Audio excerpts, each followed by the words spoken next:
السلام علیکم ورحمۃ اللہ وبرکاتہ۔ بسم اللہ الرحمن الرحیم۔ ناظرین، اللہ آپ کو سلامت رکھے اور اللہ سلامت رکھے یوٹیوب چینل کے سبھی افراد کو۔ میں شکر گزار ہوں اللہ عز و جل کا، شکر گزار ہوں یوٹیوب چینل کا، جن کی وجہ سے آج مجھے ناظرین کو طلاق کے موضوع پر قرآن پاک کی روشنی میں حق بات کہنے کا موقع ملا۔ ناظرین، دین اسلام میں طلاق کو حقارت کی نظر سے دیکھا جاتا ہے۔ اس کی وجہ علم کی کمی ہے۔ ناظرین کو یاد ہوگا، آج سے 40 سال پہلے نکاح فلم ریلیز ہوئی تھی۔ اس میں بڑے ہی رومانٹک انداز میں 3 طلاق کا ڈرامہ دکھایا گیا تھا۔ وہ پورا ڈرامہ فرضی تھا۔ وہ دیکھ کر بھی اسلام دین کو جاننے والوں نے کوئی بھی آبجیکشن نہیں لیا تھا، نہ ہی اس پر پابندی لگانے کی کوشش کی تھی۔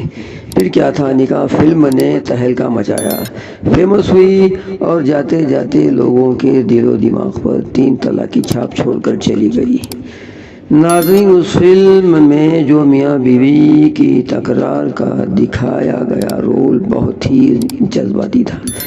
بس باتوں ہی باتوں میں شوہر بیوی پر چیخ کر طلاق طلاق طلاق کہتا ہے۔ ناظرین، یہ ایک فرضی ڈرامہ ہے، حقیقت سے کوسوں دور ہے۔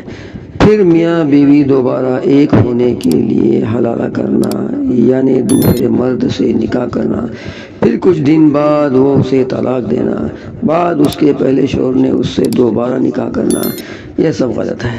ناظرین، اگر آپ کو طلاق کی حقیقت معلوم ہے تو کمنٹ میں ضرور بتا دیں۔